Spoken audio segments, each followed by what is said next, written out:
Decisions, decisions. Every day is compiled of decisions. Big ones, small ones, insignificant, catastrophic. What to wear, what to eat, where to go, who to meet, who to be, choose to dream, where to live, what to give. Decisions control our lives, some causing us strife. Others we couldn't care less because at the moment we're not pressed to make a life-shattering call that could mean the end of it all. But what if every decision had a cost?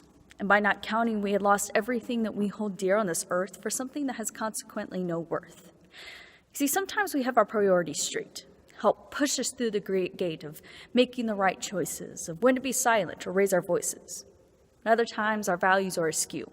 We want what pleases us or what's cool. We want money and fame and happiness and peace, but with that, our greed and selfishness never cease.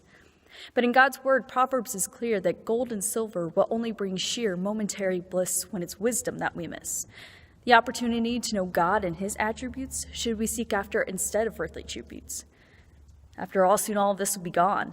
But as God said through Isaiah, it's his word that will live on. Though sometimes, as Christians, we live like his word has been spoken in vain. Like, all that we have to live for is in this world to gain. We claim to be freed by Christ's death on the cross, but then still live a life that should be behind us. We still live by the sin with which we were once controlled, but now that we're set free, why do we still have this hold?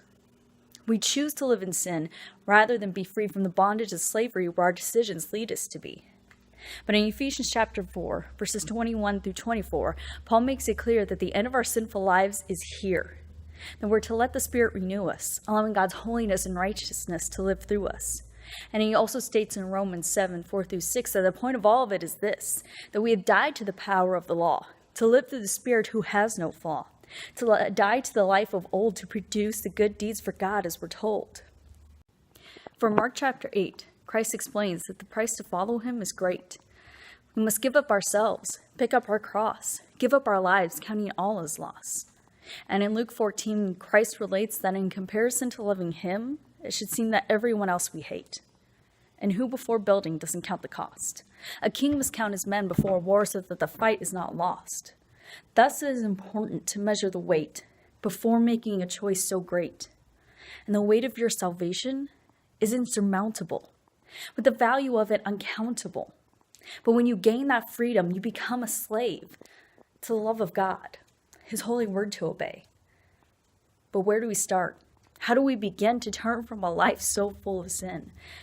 Well, first, you make the choice in Matthew 22, 37 through 39 to love the Lord your God with all your heart, soul, and mind. But we can't love God with the minds you've got. So Romans 12, 1 through 3 tells us to renew our thoughts, to give up ourselves and let God take control, to live through us, to make us whole. But it's not going to be easy and quick because the wall of control we've built up is so thick. But we've got to work to make it happen, to give it our all, to heed God's word and answer his call, to live our lives in accordance to his daily bread, because as James points out, faith without deeds is dead. We can't just say we believe and stop right there. We must daily pick up our cross and do our share. And for that, Psalm 119:11 is what we must do. I have hidden your words in my heart that I might not sin against you. The only way to know how to live is to study the word. By knowing it, we live it and spread it to the world. But it's not going to be easy. It's going to be tough, though you shouldn't give up just because it's rough. Christ died to save us from our own condition, even though we turn against him with every decision. But we can choose to follow him. It'll cost us our all. Are you willing to count the cost and answer his call?